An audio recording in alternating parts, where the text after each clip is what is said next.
Hello guys, तो आज तक मेरे चैनल पे आप लोगों ने सिर्फ ट्रैवलिंग से रिलेटेड वीडियोस देखे हैं, लेकिन हम फिलहाल है बंगाल में। और बंगाल जाना जाता है अपने कल्चर, ट्रेडिशन और फेस्टिवल्स के लिए। और बंगाल में आके अगर आपको एक कल्चरल फेस्टिवल नहीं दिखा सके तो मतलब कुछ नहीं दिखा सके, तो इसीलिए आपको लेके आए हैं तारापीठ में, जहाँ पे एक बहुत ही पुराना ट्रेडिशनल कल्चर फेस्टिवल फॉलो किया जाता है जो कि है कार्तिक पूजा। तो यहाँ पे कार्तिक पूजा सेलिब्रेशन किया जाता है बहुत ही धूमधाम से, लेकिन वो होता है नौबान्नोत्सव में। तो नौबान्नोत्सव एक्चुअली क्या है, जब किसान अपनी धान को मतलब खेत की फसल को पहली बार काटता है, उसको पूजा की तरह देखा जाता है और पूजा करके घर में सेलिब्रेट किया जाता है। तो उसी को नौबान्नोत्सव कहते हैं। और तो किसान और बंगाल के लोगों की ये बहुत ही पवित्र ट्रेडिशन को फॉलो करते हुए तारापीठ में ये बहुत अच्छे से सेलिब्रेट किया जाता है।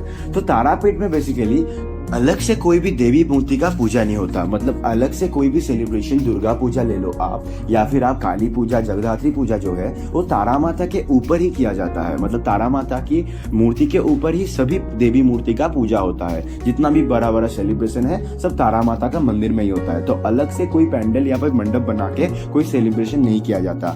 तो इसी को ध्यान में रखते हुए यहाँ पे सिर्फ एक पूजा होता है, जो कि है ये नौबान्नोत्सव कार्तिक पूजा। तो इसीलिए ये इतना मतलब जोर शोर और धूमधाम से होता है। तो फिलहाल आपको उस मंडप पे लेके जा रहे हैं जहाँ पे ये सब शुरुआत हुआ, मतलब तारा माता का अपना पूजा, मिलन संगो पाठागार का ये मंडप, यहाँ से शुरुआत हुआ था नौबान्नोत्सव, जो कि फिलहाल अपने 67 इयर्स में पहुंच गया। लेकिन एक्चुअल में जो जहाँ से शुरुआत हुआ था वो 104 साल पुराना है। उस पवित्र मूर्ति को भी मैं दिखाने वाला हूँ। तो फिलहाल आप तारा माता का दर्शन कीजिए।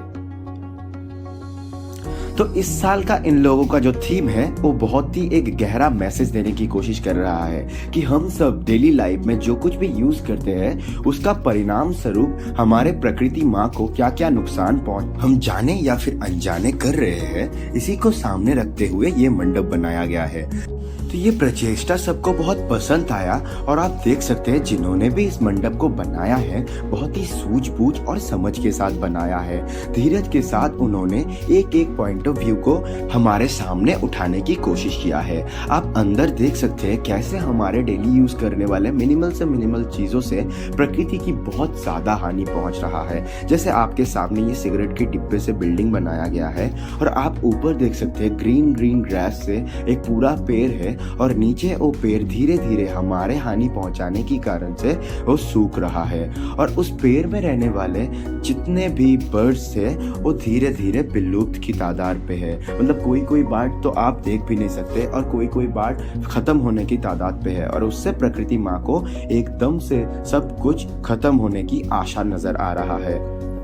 तो इन लोगों की प्रचेष्टा को अप्रिशिएट करना बहुत जरूरी है। आप साइड में देख सकते हैं कैसे प्लास्टिक के क्लच से टावर बनाने की कोशिश किया है और दूध के पैकेट से इन्होंने एक आर्किटेक्चर टाइप का बनाया है। तो चलिए आपको वहां लेके जाते हैं जिसके लिए आप बेसब्री से इंतजार कर रहे थे, भगवान का दर्शन करवाने। आपके सामने है स्वयं कार्तिक महाराज और उसके साथ है महादेव और असुर। तो ये युद्ध जो हुआ था कार्तिक महाराज और तारकासुर के बीच में, तो इसी को सामने रखते हुए यहाँ पे ये मूर्ति बनवाया गया है। और महादेव देख रहे हैं ऊपर से कि उसके बेटे और सेनापति कार्तिक कैसे लड़ाई कर रहे हैं तारकासुर नाम के इस भयानक असुर से। तो देवताओं से वरदान पाने के बाद तारकासुर देवताओं के विरुद्ध ही युद्ध शुरू कर दिए थे और इसी युद्ध को खत्म करने के लिए कार्तिक महाराज ने तारकासुर का वध किया। तो फिलहाल आपको जो मूर्ति दिखाने वाले हैं जिससे तारापीठ का ये पूजा शुरू हुआ था, जो कि है 104 साल पुराना, ये हाथ में लवन लेते हुए ये देवता। तो वहां से आपको डायरेक्टली लेके आते हैं सेकंड मंडप पे, जो कि है आम बागान का पूजा, जो कि हाल फिलहाल में 7 या फिर 8 साल पहले शुरू हुआ था। इन लोगों ने बहुत ही छोटे शुरुआत किया था, लेकिन इस साल की इन लोगों का प्रचेष्टा बहुत बड़ा है। तो इनको भी अप्रिशिएट करना जरूर बनता है, क्योंकि इन्होंने बहुत मेहनत करके 7 या फिर 8 साल के बाद ऐसा एक बड़ा सा थीम बनाया है केदारनाथ मंदिर का। तो आप देखिए ये मंदिर कैसे ब्यूटीफुली बनाया गया है। इन लोगों ने बहुत ही मेहनत से इस क्लब को प्रतिष्ठित किया है 7 या फिर 8 सालों में। ये केदारनाथ मंदिर के सामने का जो नंदी महाराज है, इसको बनाने की कोशिश किया गया है यहाँ पे, जो कि बहुत ही अच्छा और ब्यूटीफुल लग रहा है। और अंदर कार्तिक महाराज, महादेव और तारकासुर का मूर्ति है। बाहर से लाइटिंग भी काफी अच्छा है और एक खूबसूरत सा नजारा देते जा रहा है दर्शक को। चलिए भगवान का दर्शन करके आते हैं।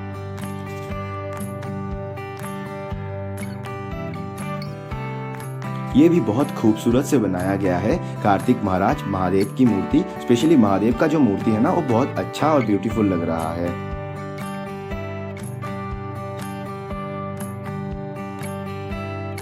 तो यहाँ से आपको डायरेक्टली लेके जाते हैं थर्ड मंडप, जो कि है रविंद्र पर्लिका मंडप। ये भी बहुत पुराना और बहुत ट्रेडिशनल पूजा है। तो इसको आप अंदर से देखिए। इन लोगों ने इस बार नया कुछ करने की कोशिश किया है। इन लोगों ने प्रचेष्टा किया है कि कैसे साइबेरिया या फिर उस साइड का जो लोग है, मतलब जो बर्फ में रहते हैं, बेसिकली जो सिटी बर्फ में ढका होता है, उस साइड में लोग कैसे अपने डेली लाइफ स्पेंड करते हैं, कैसे अपना गुजारा करते हैं, या फिर क्या क्या एक्टिविटीज वो लोग करते हैं, ये सब दिखाने की कोशिश किया है। आप देख सकते हैं मेरे सामने 2 लोग बैठे हुए हैं, 2 लोग कुल्हाड़ी लेके कोई काम कर रहे हैं शायद।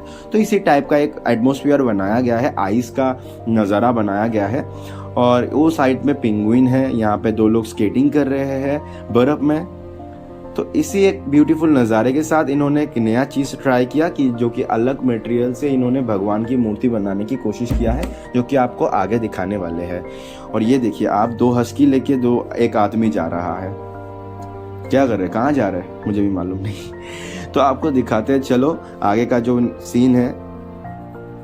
ये पेंगुइन से शायद, लेकिन सिटी के अंदर पेंगुइन क्या कर रहा है मुझे भी मालूम नहीं। जो भी है, ये आप सामने देख सकते हैं भगवान की मूर्ति, जो कि बनाया गया है छोटे छोटे जो थी, मतलब जिससे गहना बनता है शायद, तो उससे ये भगवान की मूर्ति बनाने की कोशिश किया गया है। और नीचे जो है वो ओरिजिनल मूर्ति है जहाँ पे पूजा होगा। तो ये मतलब जो बड़े बड़े मंडप पे जैसे होता है, तो इन लोगों ने हर साल ही कुछ नया करने की कोशिश किया है। जैसे कि पहले भी बादाम का मूर्ति या फिर पाट का मूर्ति बनाने की कोशिश किया है। तो काफी लोगों को ये चीजें पसंद आती है, काफी चीजें पसंद नहीं आता, कि काफी लोग चाहते हैं कि भगवान का मूर्ति सिर्फ ट्रेडिशनल तरीके से ही बनाया जाए। लेकिन पसंद ना करने वाला कोई चीज नहीं है, क्योंकि ओरिजिनल पूजा है वो तो नीचे बनाए हुए मूर्ति पे ही होता है। तो ये अप्रिसिएशन करना बनता है कि ये हर साल कुछ नया करने की कोशिश कर रहा है और लोगों को कुछ नया दिखाने की कोशिश कर रहा है। तो मुझे तो काफी पसंद आया। स्पेशली कार्तिक का मूर्ति जो है बहुत ही डिटेल्स और अच्छे से काम किया गया है। तीनों मूर्ति अच्छा है, लेकिन कार्तिक वाला मुझे ज्यादा पसंद आया। कैमरा शायद इतना अच्छे से जस्टिफाई नहीं कर पा रहा, लेकिन ये कार्तिक का मूर्ति जो है बहुत अच्छा दिख रहा है। मेरा बस चले तो इसे तो म्यूजियम में या फिर किसी मंदिर में प्रतिष्ठित करवा दूं, लेकिन ये लोग शायद विसर्जन ही करने वाले हैं। तो 4th मंदिर जो आपको लेके आए हैं वो है सब्जी बाजार का मंदिर। ये भी लगभग 50 साल पुराना है और इस बार इन लोगों का 50 साल का पूर्ति के लिए बहुत बड़े और अच्छे से पूजा करने की कोशिश किया गया है। और इन्होंने बनाया है BSF का थीम, मतलब इंडियन आर्मी का थीम। तो इन्होंने दिखाने की कोशिश किया है कि हमारे जवान भाई कैसे हमारे देशवासी और देश के लिए अपने जान देता है या फिर क्या क्या करता है, उस एक्टिविटीज को जनता के सामने जागरूक करने की कोशिश किया गया है। टेररिस्ट कैसे उनको अटैक करते हैं, कैसे वो टैकल करते हैं, ये सब दिखाने की कोशिश किया है। तो एक पूरा BSF का कैंप बनाया गया है पहाड़ों के ऊपर और उसके अंदर भगवान की मूर्ति को प्रतिष्ठित किया गया है इस साल। तो आपको डिटेल में दिखाते हैं, चलो सामने से। तो ये आप देख सकते हैं छोटे छोटे पहाड़ बनाया गया है और पहाड़ में हमारे जवान भाई तैनात है सब कुछ देखने के लिए और सब कुछ टैकल करने के लिए। और ऊपर जो है एक प्लेन फाइटर जेट उड़ रहा है और नीचे बस लगा हुआ है BSF का।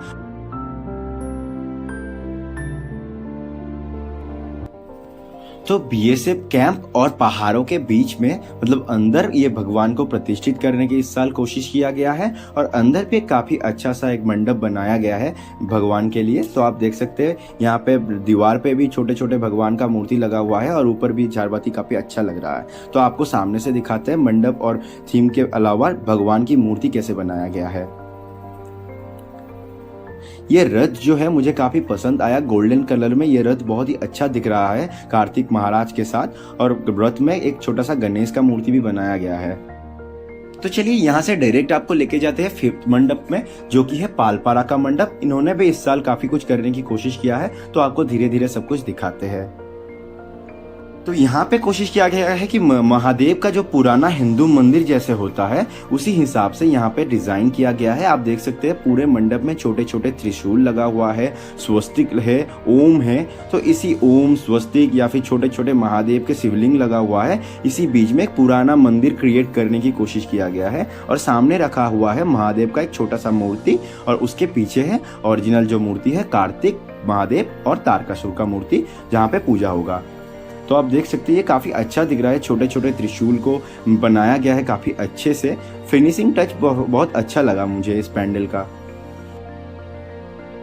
तो ये रहा आपके सामने भगवान की मूर्ति जो कि काफी खूबसूरत दिख रहा है, और यहाँ पे भी भगवान को रथ में सवार होते हुए दिखाया गया है। और नीचे बनाया गया है नरसिंह, विष्णु देवता का अवतार नरसिंह का मूर्ति, जो कि अपने गोदी में रखकर अपने नाखून से हिरण्यकश्यप को फाड़ रहे हैं, और ये काफी अच्छा दिख रहा है यहाँ पे।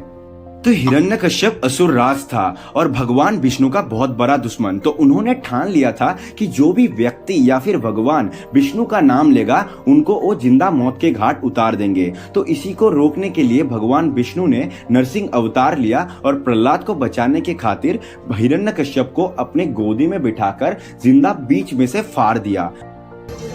तो आप लोगों को अभी जो एक्सप्लोर करने लेके आए हैं ये ट्रेडिशन है हमारे यहाँ का।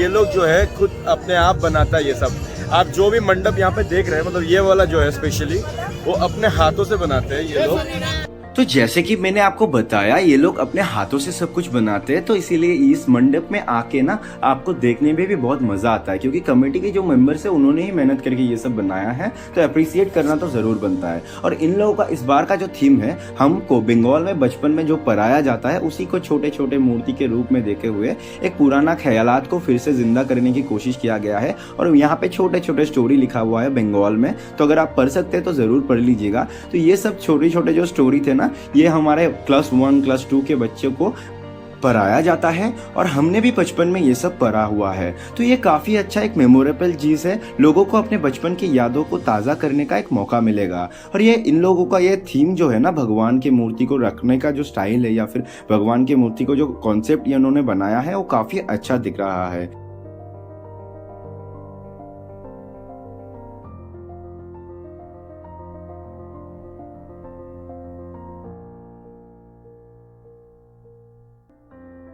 तो गाइस लगभग सारे बड़े मंडप जो है कवर हो चुके हैं, और मेरा इस वीडियो का बनाने का पर्पस जो था वो आपको ये दिखाना था कि बंगाल में काफी सारा फेस्टिवल, बड़ा बड़ा फेस्टिवल ऐसा भी है जो अभी भी लोगों से छुपा हुआ है, और ये ट्रेडिशनल बहुत पुराना फेस्टिवल है। तो इसी कल्चर को एक्सप्लोर करवाने के लिए आपको मैंने ये वीडियो बना के दिया। तो आपको अगर ये पसंद आया तो आप अपने फ्रेंड्स के साथ ये शेयर कीजिए और अगले साल आने की जरूर कोशिश कीजिए।